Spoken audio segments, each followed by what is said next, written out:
Hola, muy buenas noches, bienvenidos, gracias por acompañarnos. Estamos para compartir esta hora de información con algunos temas que indudablemente han tenido en la semana muchísima relevancia. Creo que esto va a tener una inercia en la semana que va a comenzar y que está comenzando a pesar del feriado del carnaval. Hoy indudablemente que vamos a tener que estar hablando del transporte público porque a partir de la decisión del gobierno nacional de suspender y de cortar los subsidios al transporte al interior del país, esto ha generado una verdadera hecatombe, no tan solo política, por lo que se supone que es una pelea con los gobernadores, fundamentalmente después de la frustrada ley ómnibus, sino que además ha generado una serie de incertidumbres con respecto a lo que va a pasar con el servicio de transporte, lo que va a pasar con las empresas, lo que va a pasar con el precio del boleto fundamentalmente, cómo va a ser en el caso de Salta Saeta para afrontar esto, que se está estudiando como alternativas para dos cosas: una, para equilibrar los costos, y lo otro, para que el boleto no tenga que saltar a precios en los que la gente no va a tener cómo hacerlo. Entonces, de esta manera, hoy va a estar con nosotros el presidente de Saeta, Claudio Mor, contándonos cómo están viviendo este momento realmente muy preocupante. En este clima de creciente tensión política en la que vive la Argentina en este momento, vamos a tener hoy la visita de una diputada nacional para que podamos analizar un poco esta situación, cómo va a seguir esto. Va a seguir, digamos, en una suerte de corte absoluto de relaciones entre el gobierno nacional y las provincias. Esto parece como poco práctico, pero en definitiva veremos qué es lo que pasa, porque en las últimas horas el presidente Javier Milei no ha hecho otra cosa que tensar aún más la cuerda, además de que ha anunciado una suerte de alianza con alianza táctica, estratégica con algunos sectores del PRO, a los que además ha anunciado que va a incorporar cuadros de ese sector político al gobierno.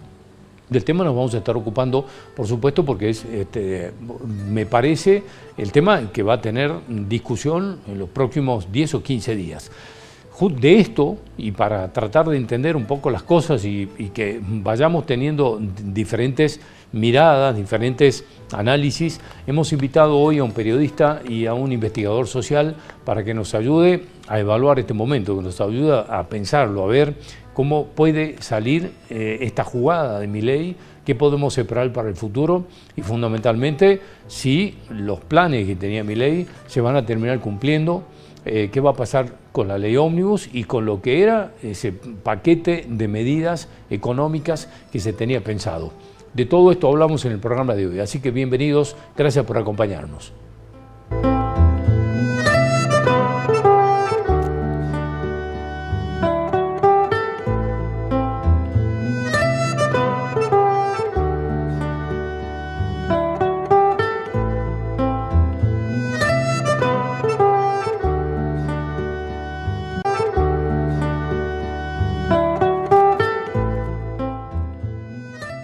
Bueno, indudablemente que estamos viviendo un momento de tensión política creciente a raíz y sobre todo desatada después de el fracaso de la ley ómnibus en la Cámara de Diputados.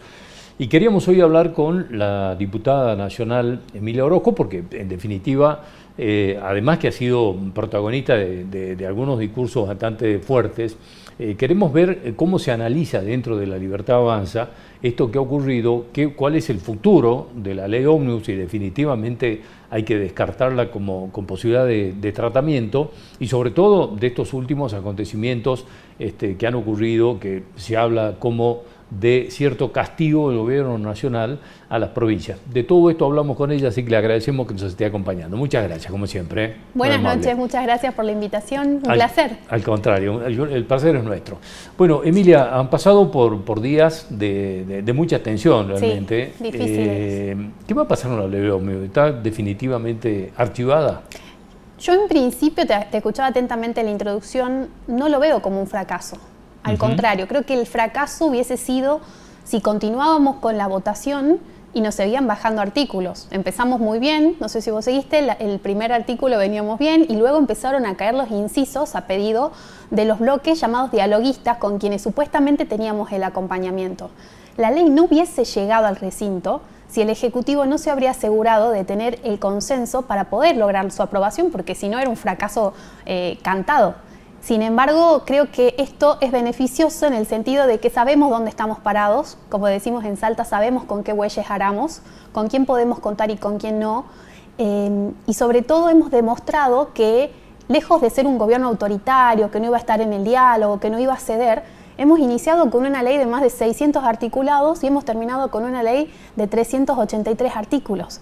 Entonces, el ceder, el consensuar, el poder dialogar, el bajar aquellos aspectos que muchos consideraban que no era oportuno tratarlo en ese momento, se cedió y aún así no tuvimos el apoyo.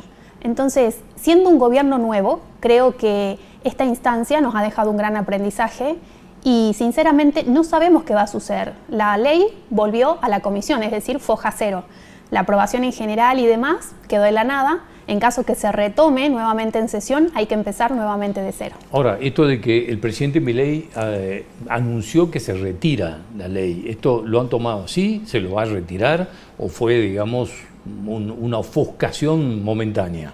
Y yo creo que por el momento, y dado cómo está la situación, ¿no? Y las relaciones sobre todo con los legisladores que por ahí responden a ciertas provincias, no es el momento para retomar. Al menos en el momento más inmediato no creo que eso suceda, lo cual no quiere decir que se puedan seguir haciendo modificaciones o poder rescatar algo que el gobierno no pueda sacar mediante decreto y demás y que sí o sí tengan que salir mediante una ley en el Congreso. Son opciones, la ley está. Bien, ahora el tema es, ¿qué pasó? Porque, digamos, ¿qué se ha escuchado hasta este momento? Desde el gobierno y desde el oficialismo hablaron de traición, sí. Es decir, la traición es de aquel que dice te acompaño o no te acompaño, sí voy a estar o no voy a estar y termina haciendo lo que dijo que iba a hacer y hace otra cosa. Esa es una traición. Yo te avisé de tal cosa, hago otra. Y por supuesto que ellos dicen, nosotros avisamos que esto no lo íbamos a votar, entonces es una impericia haberlo llevado al debate sin tener los números. ¿Dónde entendemos que está la...? Te hablo desde el lado oficialista. Del lado oficialista. Obviamente, de la otra campana te van a decir, yo dije que iba a acompañar parcialmente. A lo mejor lo que yo vi, y esto a título personal en la provincia de Salta, había un acompañamiento, de declaraciones del señor gobernador, incluso dijo, el presidente necesita estas herramientas. Nunca habló de incisos ni de articulados puntualmente, pero en términos generales todos entendíamos que acompañábamos. También tengo entendido por qué no participé... Ahora, eso es medio ingenuidad decir, el gobernador dijo que nos acompaña. No, pero ahora viene la otra instancia. Sí, a ver. Existieron mesas de diálogo, hay fotos. Ahora, el gobernador dice que no habló nunca de la ley ómnibus. La primera reunión que tuvo el presidente con los 24 gobernadores, esta ley ya estaba en cuestión, ya estaba avisorando que iba a tener un tratamiento. También hay legisladores que se han reunido con el ministro del Interior y con el círculo más cercano del gabinete del Ejecutivo Nacional. Es decir, el gobierno está bien, es nuevo, pero no es ingenuo. No mandaría un proyecto de esa magnitud tan ambicioso, porque tampoco voy a negar que es un proyecto sumamente ambicioso, sin antecedentes en nuestro país, con la cantidad de reformas y tantos temas en un abanico de temáticas que abordaba, si no iba a tener al menos la confianza de que se iban a aprobar. Además de que es algo que se viene trabajando hace más de un mes en las comisiones, en diálogo constante con todos los espacios dialoguistas, como bien le llamaron, porque hay un núcleo duro que sabíamos que no iban a acompañar. El sector de la izquierda, que por su naturaleza misma se opone absolutamente a todo, y luego el sector de Unión por la Patria, que en su gran mayoría no acompañaban, pero sí hicieron sugerencias, sí hicieron modificaciones y por eso se fue cediendo. Si no hubiésemos tenido los números, la ley ni siquiera se tocaba y mucho menos se reducía de manera significativa en los articulados. Cuando el Ejecutivo Nacional habla de traición, creo que es una manera de calificar a aquellos que en algún momento dieron su palabra y que luego la retiraron con esta intención de seguir negociando. Y por ello escucho discursos de distintos referentes a nivel nacional que dicen, bueno, nosotros necesitábamos cuestiones que no perjudiquen a las provincias, pero según tengo entendido, las cuestiones que pedían eran más bien de interés partidario e individual que al interés de la provincia. A nosotros nos ha perjudicado mucho a la provincia de Salta. A los argentinos no tener esta herramienta nos ha perjudicado porque estamos justamente en una situación de crisis donde el Ejecutivo necesita los instrumentos para empezar a salir, ¿no?, de esta situación decadente que nos ha dejado el gobierno anterior. Bueno, esto que pasó con el tema de los subsidios al transporte. Sí. ¿Es un castigo a los gobernadores por no haber, se supone, por no haber votado, por haber, digamos, traicionado lo que se supone que habían empeñado como palabra? No lo creo así. De hecho, la quita de subsidio ya estaba estipulada en la plataforma electoral de La Libertad Avanza. Es algo que se dijo en campaña, no es algo que debería sorprender. Lo que sí sorprendió es que haya sido en esta instancia, y después escuchando al vocero presidencial y a los comunicados, porque esta noticia nos enteramos al igual que ustedes a través de los medios de comunicación. El transporte público es una responsabilidad netamente de las provincias y los municipios. Con respecto al subsidio, lo que buscan y que se busca en términos generales es empezar a subsidiar a la oferta y no a la demanda, es decir, no a las empresas sino al usuario. El problema que va a tener y el gran desafío que va a tener el gobierno nacional es que no todas las provincias se manejan con una tarjeta magnética, como en el caso de la provincia de Salta o el AMBA, la ciudad de Buenos Aires, que tienen la famosa SUBE. Entonces va a ser todo un desafío en tiempo récord de poder implementar ese subsidio para que no pegue en el bolsillo del usuario. Ahora, este plan de terminar con los intermediarios es un objetivo que tiene el gobierno nacional en todos los ámbitos. Bueno, el tema se supone, y la pregunta viene de esto, que caído por lo menos el tratamiento, y momentáneamente o definitivamente ya lo sabremos, sí, de la ley Ómnibus, ¿qué había de importante ahí para lo que se supone que era o que es el plan económico de Milei? ¿Qué había ahí o que dejó de estar? ¿O que no va a tener para lo que se supone que quería implementar? El famoso paquete fiscal que se sacó totalmente de la ley en su momento con la posibilidad de debatirlo en sesiones ordinarias, creo que era algo fundamental, la desregulación de la economía, la liberación de mercado, tomar las medidas necesarias para recuperar la confianza no solamente de puertas para adentro, acompañando a las pequeñas y medianas empresas, acompañando al sector privado, que es el verdadero generador de fuentes de trabajo genuino, sino sobre todo generar la confianza de puertas para afuera. El anexo 2, que hablaba de las grandes inversiones y de grandes capitales, de poder atraerlos a nuestro país, nosotros tenemos el auge de la minería. En la provincia de Salta la matriz económica dio un giro de 180 grados a partir de este boom de la minería, donde los ojos del mundo están puestos en el litio y en otros recursos. Entonces, muchas de las cuestiones que trataba esta ley acompañaban al desarrollo minero. Teníamos un fuerte acompañamiento del sector, lo cual se traduce en fuentes de trabajo a largo plazo. Eso es lamentable porque cuando hablamos de los jubilados, también luego de las modificaciones se estipulaba un incremento de lo que cobran los jubilados en base a los índices de inflación del INDEC oficiales con una actualización automática. Eso quedó en la nada. En el ámbito de seguridad, sin ir más lejos, tenemos un hecho tan reciente como el de Orán, que describe una realidad de la que muchos nos hablan. Y cuando Emilia habló, es como que se quedaron en el detalle y no en lo importante, que es cómo está avanzando el crimen organizado y el narcotráfico a la provincia. El 90% de lo que ingresa en droga, en cocaína, entra por nuestra provincia. La ley estipulaba muchas cuestiones en términos de seguridad que hoy quedaron en nada. Y así te puedo seguir enumerando. Pero bueno, lamentablemente no tuvimos el apoyo. Ahora, te traigo de nuevo al tema del transporte porque me parece que es lo más sensible de estas últimas horas, sí, por lo menos en el tema de la gente. Si el gobierno nacional, digamos, ya lo anunció, como me decías, en la plataforma electoral de La Libertad Avanza estaba la quita de los subsidios, sí, se intenta que el subsidio llegue al usuario y no a los intermediarios, o no a los transportistas, en este caso. ¿No era mejor dejar armado el plan de cómo el subsidio llegue a las tarjetas de los usuarios, en este caso de Saeta, y recién avanzar con la quita del subsidio? Sí, ¿no? Podría haber sido un camino. Porque esto sí parece, sí sonó como un castigo, decir, bueno, arréglense ustedes a ver qué hacen.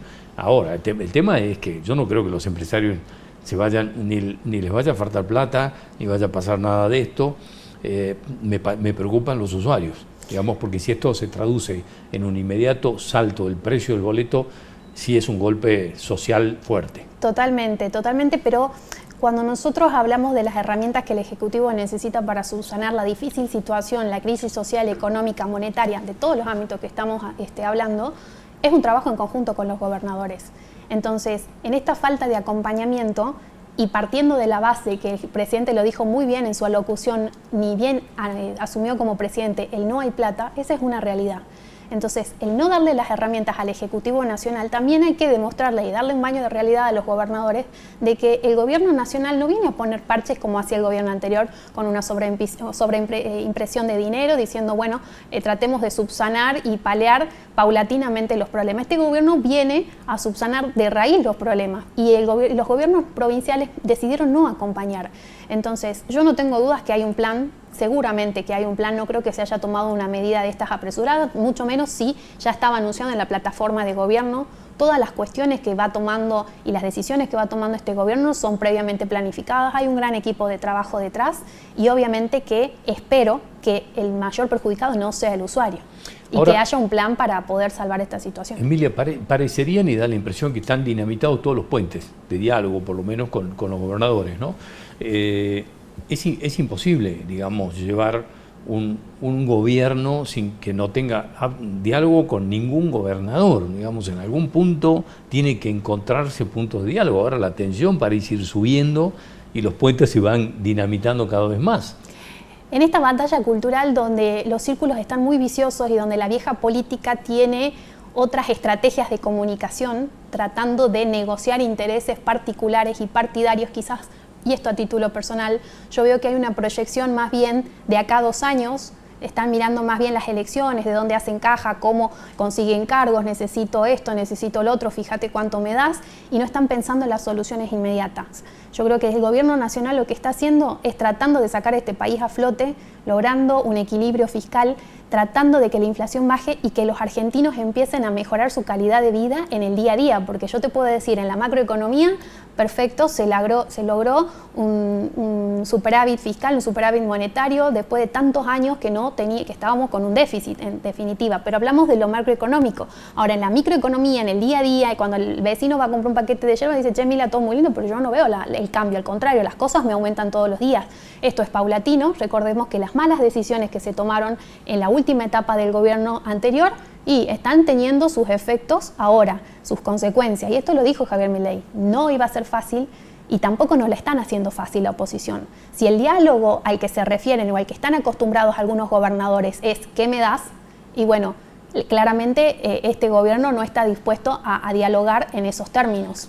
Bueno, ¿cómo ha caído en La Libertad Avanza, en este caso, el caso de ustedes, este último anuncio de la incorporación del PRO al gobierno? Digamos, ya es como, digamos, una alianza táctica estratégica con el PRO de Mauricio Macri y Patricia Bullrich, fundamentalmente, y la incorporación de cuadros del PRO al gobierno. ¿Cómo lo evalúan? Y bueno, en esta cuestión de que somos un espacio relativamente nuevo, recordemos que el presidente es una persona que ha estado 2 años como diputado nacional en la Cámara, en el Congreso de la Nación, y ha hecho un salto enorme a la presidencia de la Nación, sin tener la estructura, y eso lo reconocemos, la estructura a la que muchos están acostumbrados, de decir esta cuestión de tener referentes en cada lado de las provincias para empezar a armar esa base de trabajo. Sin embargo, tuvimos la mayor estructura que puede tener un gobernante, que es la gente. En ese sentido, el PRO nos ha venido a dar ese respaldo que necesitaba La Libertad Avanza con dirigentes de trayectoria. Lo veo mucho en el Congreso, dentro del Congreso, con el Colo Santilli, con María Eugenia Vidal. Son personas que realmente, en cuanto a lo legislativo y en cuanto a este lobby político, tienen lo que quizás al espacio de La Libertad Avanza le falta por cuestión de experiencia, porque la mayoría somos nuevos en esto. Entonces hay un complemento de un sector que viene a oxigenar la política, a terminar con las viejas mañas, y viene el otro sector que viene a hacer como ese nexo o ese puente con la vieja política y lo que tratamos de desterrar. Yo tengo muy buen diálogo, sobre todo con los referentes acá en la provincia de Salta. Tuve la oportunidad de ser parte de Juntos por el Cambio, así llego yo a la concejalía de la ciudad de Salta. Hay jóvenes referentes que realmente le veo una gran trayectoria, y por ahí lamento que en este semillero de jóvenes siempre sean los mismos, ¿no? Entonces, en esta alianza, no sé qué irá a pasar de acá a unos años, pero la verdad que me siento muy cómoda porque se comparten ideales, convicciones y el mismo modelo de país, ¿no? ¿Te respondió algo Máximo Kirchner después de ese cruce tan fuerte en la Cámara? Se levantó y se fue. Es un legislador, y me reía mucho porque algunos comentarios de gente ultra kirchnerista me decía, diputada, quédese, escuche y aprenda. Yo digo, ¿qué voy a escuchar de una persona que, y lo vuelvo a decir y no me arrepiento, es el hijo de la máxima corrupción de este país? Es un diputado que no estuvo, fueron 3 días intensos de sesión y es una persona que no se sentó en su banca, más que para levantar la mano al momento que había que votar. Y uno se da cuenta que Máximo entra al recinto porque llega su custodio, su séquito, los diputados que están comiendo en sus despachos, cuando le toca tomar la palabra bajan todos porque saben que hay que aplaudirlo. Entonces uno ve una obsecuencia alrededor que también es el reflejo de lo que son, ¿no? Mi alocución estaba preparada para defender la ley en términos generales porque estábamos en esa instancia, pero de verdad me enojó mucho, primero ver todo lo que se vive dentro del recinto, que la cámara y los micrófonos no lo toman, lo vemos solamente los que estamos ahí y que somos agredidos por parte de ese sector del peronismo, el kirchnerismo más duro y rancio, y luego que nos quieran dar una lección a un gobierno que asumió hace 50 días, 2 meses, de cómo hay que hacer las cosas y cómo sacar a flote este país, cuando ellos ya tuvieron mucho tiempo para poner en práctica toda la teoría, ¿no?, que tratan de decirnos en 15 minutos, porque encima se excedió con el tiempo del reglamento, como diciendo, soy Máximo Kirchner, a mí no me toques la chicharra porque yo voy a hablar hasta que quiera. Pero bueno, son cuestiones que ojalá no las naturalice nunca y ojalá se empiecen a desterrar del Congreso. ¿Cómo dividís esta instancia en la que se habla mucho de los intereses de Salta, que pueden ser muy perjudicados por la política de Javier Milei, tu adscripción obviamente a la Libertad Avanza, es decir, en qué punto tenés que decir, bueno, soy más de la Libertad Avanza que salteña? Esto sí puede llegar a afectar, como por ejemplo el caso del boleto. ¿Cómo dividís esas instancias? ¿Te ves en algún punto y en algún tema diciendo que no al gobierno de Javier Milei y defendiendo cosas de Salta o no? Seguramente en algún momento, yo no descarto que en algún momento quizás pueda surgir algo que vea que no es beneficioso para mi provincia, pero por ahí yo veo que todas las lecturas se hacen más desde un lugar político y no desde lo racional. Repito, si ellos habrían tenido la fórmula y hablo de ellos, del gobierno actual a nivel provincial y el que se fue a nivel nacional, de hecho el gobierno provincial fue quien apoyó fuertemente la candidatura de Sergio Massa. Y también respeto la decisión de la gran mayoría de los argentinos. Si los argentinos hubiesen querido continuidad, la continuidad de una forma de gobierno que claramente también es responsable de la situación que hoy estamos, habrían votado un Sergio Massa y nosotros ni siquiera seríamos gobierno. Ahora, la gente votó un cambio, votó una transformación y esa transformación implica no hacer lo mismo. Entonces, escuchar discursos de cómo hacer las cosas de alguien que claramente no le funcionó, porque a nivel provincial tampoco es que estamos muy bien. Y también entiendo que a la gente muchas veces le cuesta, ¿no?, diferenciar cuáles son las competencias nacionales y provinciales, y de eso se jacta la provincia para decir todo es culpa de Milei. Emilia, como siempre, muy agradecido de que estés acompañándonos. No, por favor, un placer, muchas gracias. Muchas gracias, hasta cualquier momento.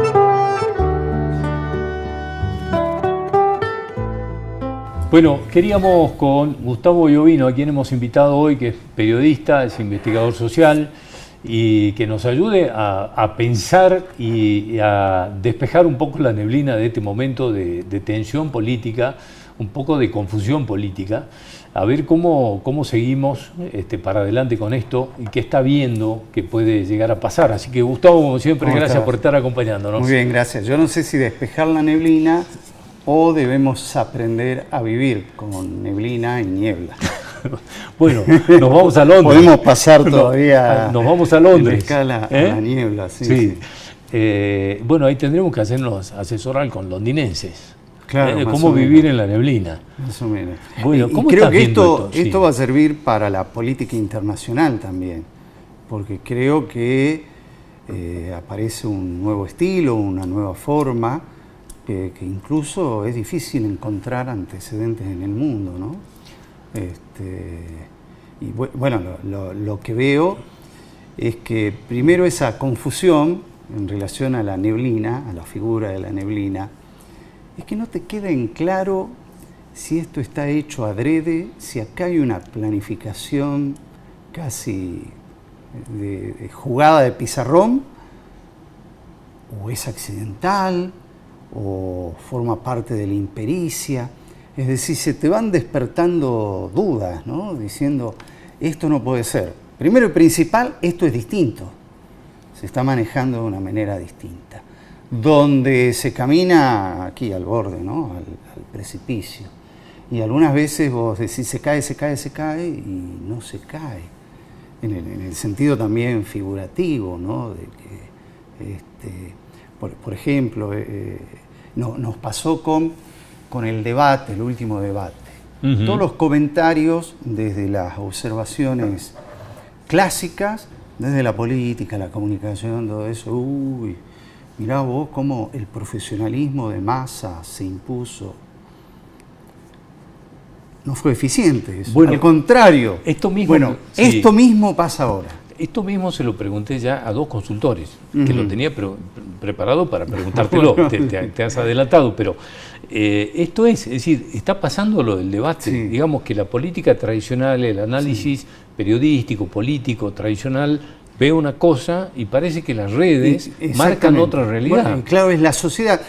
¿Te acordás que siempre lo hablamos? Para mí, el fenómeno que más o menos uno lo iba así prefigurando, lo marcaba como un fenómeno social. Que a mí me queda mucho más claro, no sé si lo habíamos comentado acá, después de la publicación del libro de Pablo Semán, Está entre nosotros, con una serie de investigadores, sobre lo que analiza, ¿no? De la aparición de este nuevo fenómeno, la nueva derecha. Y en la Argentina. Que por ahí nosotros queremos comparar, Donald Trump, Bolsonaro, sí, hay algo, pero hay algo completamente distinto. Bueno, esto de Pablo Semán es tan claro, es decir, no tan solo no lo vieron, sino que no lo querían ver. Sí, ¿no? Sí, porque, digamos, él en algunas cosas, además del libro, en algunas entrevistas cuenta, lo veníamos advirtiendo. Claro. Pero no lo querían ver tampoco. Bueno, él hizo un primer llamado de atención en un artículo de opinión publicado por él en Página 12, en el año 2012, cuando fue la primera convocatoria espontánea por redes de lo que fue el primer cacerolazo contra el gobierno de Cristina Fernández de Kirchner. Él publicó, después se dio cuenta, después le cayó la ficha, y en esa nota de opinión dijo, trabajó una figura así como un nuevo frente amplio de la libertad. Sí, le salió como un taquito en el área. Y ahora lo rescate, dice, bueno, ahí ya había cosas que decían por dónde marchaba. Si te acordás de lo que fue esa convocatoria, que fue espontánea, sí. Que decían, el macrismo, están convocando. No, nosotros, no, bueno, pero nos sumamos. Ahí se trepó el macrismo, se trepó el PRO, se trepó Juntos por el Cambio, que se conformó en el tiempo, pero no pudo leer completamente toda la historia que se estaba produciendo ahí. Y en el libro de Pablo Semán indica ahí una bisagra que los salteños la tenemos que tener en cuenta. Se menciona el lanzamiento de la precandidatura a presidente allá en el 2019, que iba a jurar en principio dentro de Juntos por el Cambio de Alfredo Olmedo, como una de las primeras pruebas piloto sobre el funcionamiento de esta, que tenemos que decir, una alianza que no sabíamos que existía. Con lo cual también te dicen, esto no surgió de la noche a la mañana. Sí, fue rápido el ascenso, todo lo que quieran, pero esto venía incubando y no se lo supo ver.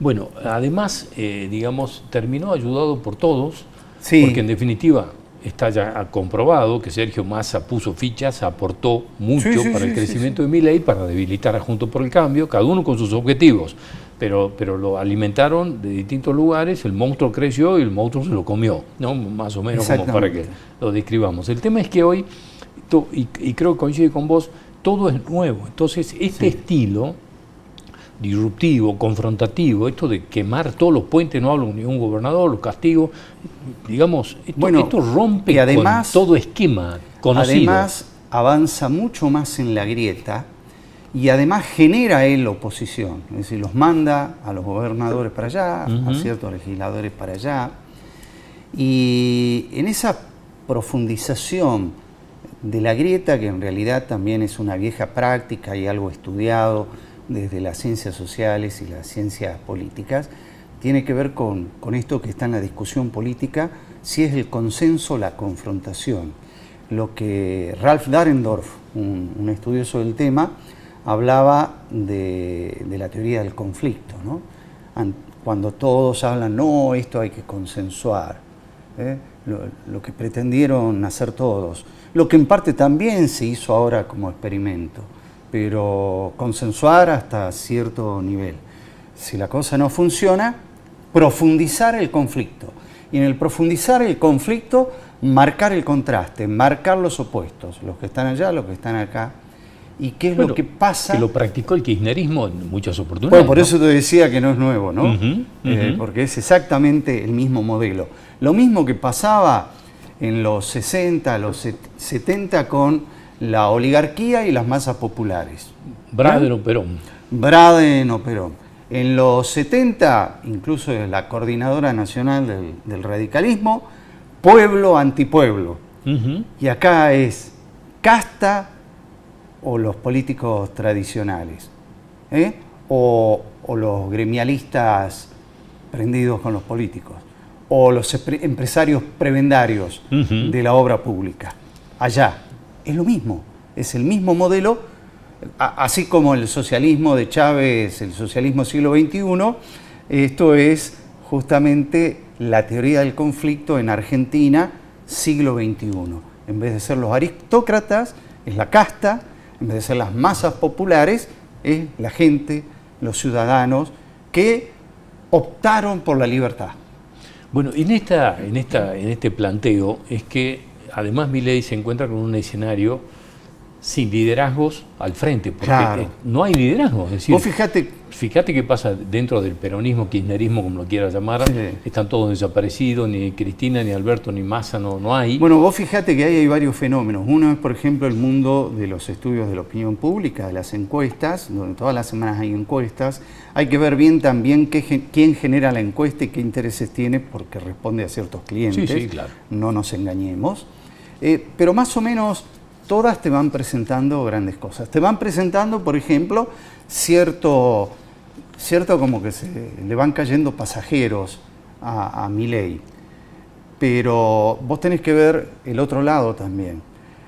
La mayoría de las encuestas, el top 10 en diferencial de imagen y en sostener una imagen positiva, son 4 del actual gobierno. Es más, una de ellas es rescatada, Patricia Bullrich, que lo supera con creces a Mauricio Macri, que quiere ser presidente del PRO. En esos 4 puestos del top 10 que van cambiando, hay una que la pone a Bullrich primero y a Milei segundo, Villarruel, Mondino. Encima 3 mujeres, un varón. Están en el top 10.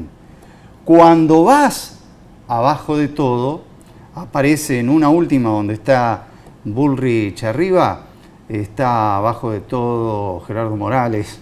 Junto con Máximo Kirchner, los dos junto peores. Con Máximo, sí, la viste entonces, con Máximo Kirchner.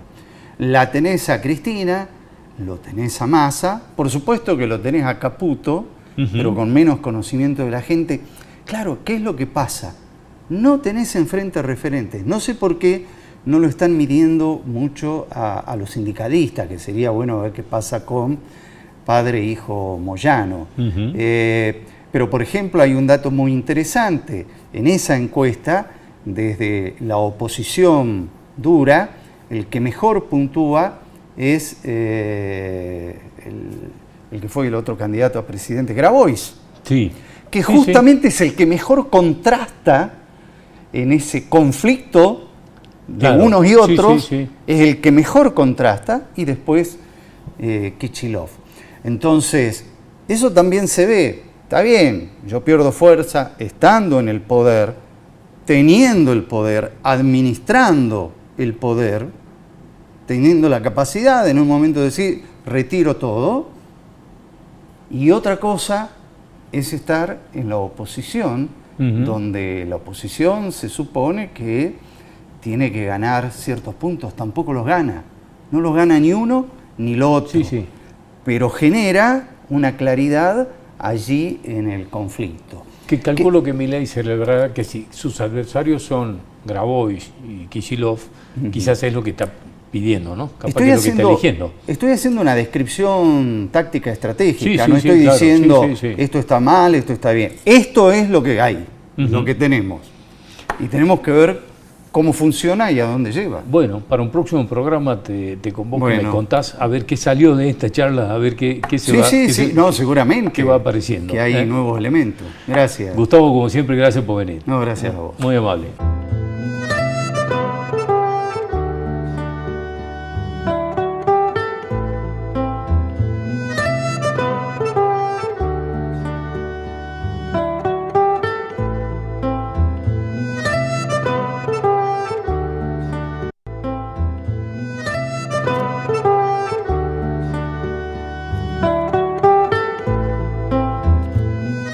Bueno, un tema sumamente preocupante, sin duda, es lo del transporte público. Lo hemos hablado ya en el programa de hoy, pero queríamos hablar con Claudio Mor, que es el presidente de SAETA, para que veamos cómo están viendo este panorama a partir del anuncio de la quita de subsidios. Hemos hablado con él varias veces del tema del subsidio aquí, pero queremos en esta oportunidad, Claudio, y gracias por estar aquí, creo que se confirma algo ya en alguna oportunidad que nos habías dicho que el subsidio de la Nación significaba el 15% en el caso de Salta, por lo menos. No sé si en todas las provincias es igual. ¿Cómo estás? Gracias por estar aquí. No, por favor, gracias por la invitación, Juan Manuel. Es un placer estar nuevamente contigo. Sí, la verdad que nos dimos esta semana con esta novedad despectiva, sorprendente, te diría que dañina para la economía de las empresas del interior del país de transporte, pero fundamentalmente para los usuarios. Aquí viene una pregunta. ¿Había algo que se insinuara en esto? ¿En algún momento el gobierno nacional dijo, che, más o menos en un mes, en 2 meses, en algún momento esto cortamos? No, ¿O nada? Realmente no. Primero, responder de sí, los subsidios que han quitado en el caso de SAETA representan un 15% de los ingresos de la operación, o sea que es un impacto importante. Respecto de las señales, a ver, esta gestión había anunciado que en algún momento iba a ir por sobre los subsidios. En el caso del transporte se hablaba de una reducción paulatina. De hecho, las autoridades de FATAP, representantes de FATAP, de las cámaras empresariales del interior, hace 10 días se habían reunido con el secretario de Transporte de la Nación, quien les había asegurado que se estaba trabajando en el instrumento para el presente año, por lo tanto, nos anticipaban que iba a continuar el subsidio, porque lo que se estimaba era que ante la gran diferencia que tenemos de subsidios con el AMBA, iban a empezar a reducir en ese lugar, ya les están dando tarifa, y de hecho ya les habían anticipado el mes de enero al AMBA. Entonces todo indicaba que se renovaba a idénticos montos que el año pasado, pero se renovaba para el interior del país. Obviamente los acontecimientos también políticos de esta semana me parece que terminan desencadenando esta medida, como digo, intempestiva, sorprendente y de alguna manera perjudicial para, en nuestro caso, los salteños. ¿Qué se hace? Digamos, se quita el subsidio.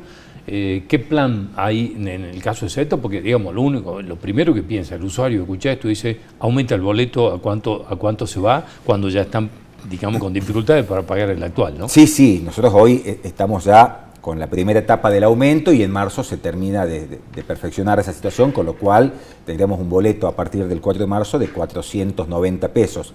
Obviamente que esto, al bajar uno piensa que, como vos bien decís, debe trasladarse al boleto. Bueno, vamos a hacer todos los ejercicios posibles. Estamos desde ayer, en el momento en que tomamos conocimiento de esta situación, trabajando las diferentes alternativas, porque también revisamos lo que refiere a el servicio, el volumen del servicio, cómo impacta en los costos y qué ajustes podemos hacer, seguramente con alguna repercusión en las frecuencias y en la cantidad de unidades, pero obviamente con la mirada puesta en la salud del sistema de transporte. O sea, garantizar el sistema de transporte, pero hacer también una reducción de costos.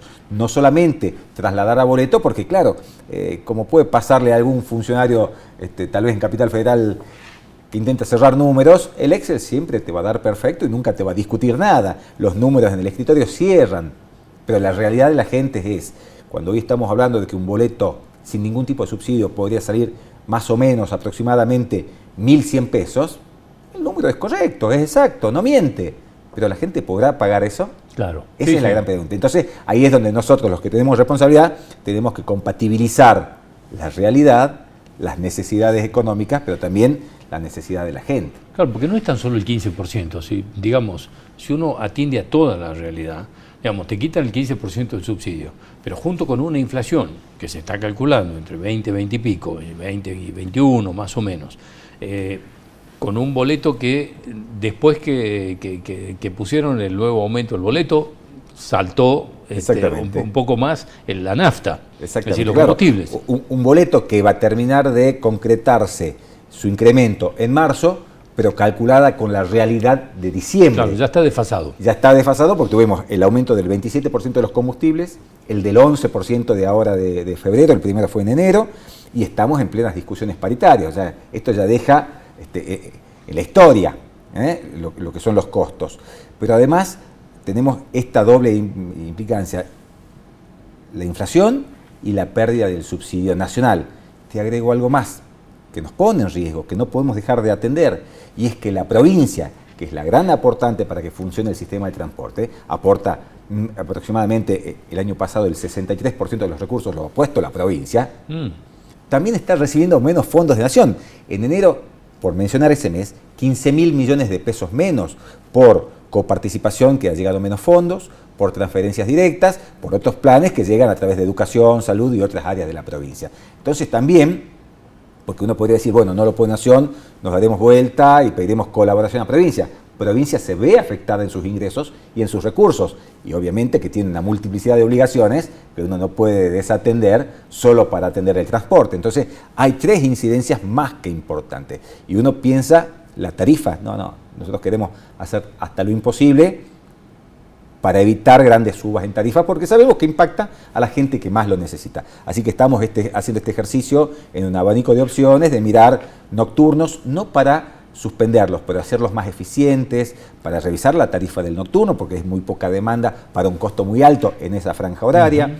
Y como digo, en los recorridos más pequeños o en los de menos demanda, no podemos ajustar, porque algunos tienen 3 o 4 unidades y no podemos sacar coches, pero sí en los demás coches, hay líneas que tienen 20, 22, 25 unidades, ahí acortar las frecuencias que son de 4 o 5 minutos entre coche y coche a una frecuencia de 6 o 7 minutos. Seguramente que esto va a tener un impacto. Y obviamente buscar las alternativas para que en las horas valle, que nosotros llamamos, que son lo contrario a la hora pico, que muchas veces las unidades viajan bastante relajadas, bueno, tratar de retraer lo máximo posible en términos de unidades para no consumir más combustible, neumáticos, mantenimiento y todo lo que hace a la estructura. Estaba pensado, digamos, llegado el nuevo aumento de marzo, que va a llevar a 4.90, ¿no es cierto, el boleto? Así es, 4.90 es el valor final de esta etapa. Sí, estaba pensado ya iniciar un nuevo proceso, digamos, para pedir la readecuación de esa tarifa. En realidad no, porque nosotros preveyendo la volatilidad que podía acontecer y está aconteciendo en términos inflacionarios, cuando hicimos el planteo de incremento de tarifa, planteamos una tarifa única, solidaria para toda el área metropolitana, un único valor, y en ese momento también planteamos la necesidad de tener ajustes bimestrales a través del IPC, del índice de precios al consumidor, que determina el INDEC, y en este caso buscando la región NOA. Entonces, lo que se autorizó fue esta tarifa en dos etapas, y a partir de mayo una revisión por inflación. ¿Por qué? Porque veíamos que la volatilidad de la inflación nos iba a tener de audiencia pública en audiencia pública, porque siempre, como lo acabamos de ver, vamos a ir detrás de las subas descomunales de precios. Terminada la audiencia, íbamos a iniciar otra más y iba a ser una cadena interminable. Ahora, estaba pensando... Esto, perdón, discúlpame que te interrumpa, quiero aclarar algo, es un proceso de actualización que ha autorizado la Autoridad Metropolitana del Transporte, la AMT, por un año. Y esto implica que mientras haya inflación, iremos revisando para ajustar, y en el caso de que se estabilice la situación, obviamente no habrá más aumentos. Y luego, obviamente, a partir del próximo año retornaremos a la habitualidad de solicitar, si corresponde, readecuaciones de tarifa, concurriendo a la audiencia pública. Estaba pensando cuando hablabas de que el 63% está cubierto por la provincia. la provincia está anunciando que las paritarias van a empezar a estudiarlas, digamos, en actualizaciones a partir de la recaudación y no de la inflación. Estaba pensando en las paritarias que van a tener, en el caso de Saeta, digamos, la discusión salarial con los gremios, que ya deben estar seguramente en plena negociación. ¿Cómo hacen en este caso con un sistema que la provincia dice, mirá, no nos dan para la inflación, veamos qué pasa con la recaudación? ¿Cómo se hace esto? Bueno, a contarle a la gente que sí, que ya ha transcurrido el 5º encuentro con la gente de la UTA a nivel nacional, porque estas negociaciones se llevan de carácter nacional, con las empresas del interior del país, y no hemos podido llegar a un acuerdo, y en realidad, como no ha habido incrementos en muchos lugares de tarifa, y no ha habido incrementos en los aportes en términos de subsidios, lo que dicen muchas de las empresas que integran FATAP es: no podemos ofrecer nada más de lo que ya pagamos. El hecho concreto es que Salta es una de las 5 provincias que ha podido pagar el 100% de los sueldos del mes de enero. Hoy, Santa Fe está de paro desde hace 3 días por haber pagado el 40% de los sueldos. Chaco, Misiones, Formosa, una serie de jurisdicciones y localidades están pagando entre el 25, el 30 y algunas hasta el 80% de los sueldos. No han podido completar el 100% del mes de enero sin contemplar los aumentos, y esto es lo que se le plantea a la UTA. Y aquí es donde nosotros vemos la gran disparidad y cómo nuevamente se establecen ciudadanos de primera, de segunda, de empresas, de trabajadores y de usuarios de primera y de segunda, cuando vemos que mientras a nosotros nos quitan el subsidio del interior, al AMBA le han acordado mayores costos para que inclusive les reconocen los incrementos salariales a través de fondos del Ministerio del Transporte de la Nación, o sea, subsidio nacional, y ya han podido cerrar una paritaria que era nacional, la han cerrado como siempre para el AMBA. Ellos ya tienen lo que pedían y por ende nos arrastran a nosotros a algo que entendemos que corresponde, que la gente cobre mejor por todo lo que está pasando desde el económico, pero que desde la consecución de los recursos para nosotros es imposible. Es decir, que en definitiva los subsidios no pasó lo que se suponía que iba a pasar, que era un plan hacia la equidad entre lo que recibía el AMBA y el interior. En este caso se le quita el interior y se le da el AMBA. Digamos, el dato del año pasado era que ellos recibían 88.000 millones, casi 90 en el AMBA, y todo el interior del país recibía 11.500 millones. Bueno, hemos pasado a 0 y el AMBA ahora estaría pasando aproximadamente a 150.000 millones por mes. Entonces, cuando nos hablan de federalismo, o hay un concepto errado o tal vez no se está aplicando correctamente. Digo, estoy jugando con las palabras para ser prudente y respetuoso. Esto no es federalismo. Se hablaba y uno entendía que iban a retraer primero en el AMBA, les estaban otorgando tarifa, pero no, les han otorgado tarifa y más recursos. Por eso pudieron cerrar los acuerdos salariales. En nuestro caso no es falta de voluntad, es falta de recursos. Y ahí digo también, esto es lo que nos indicaba que íbamos a mantener los subsidios, porque al AMBA ya le han autorizado y le han transferido enero, como anticipo, los primeros días de este año.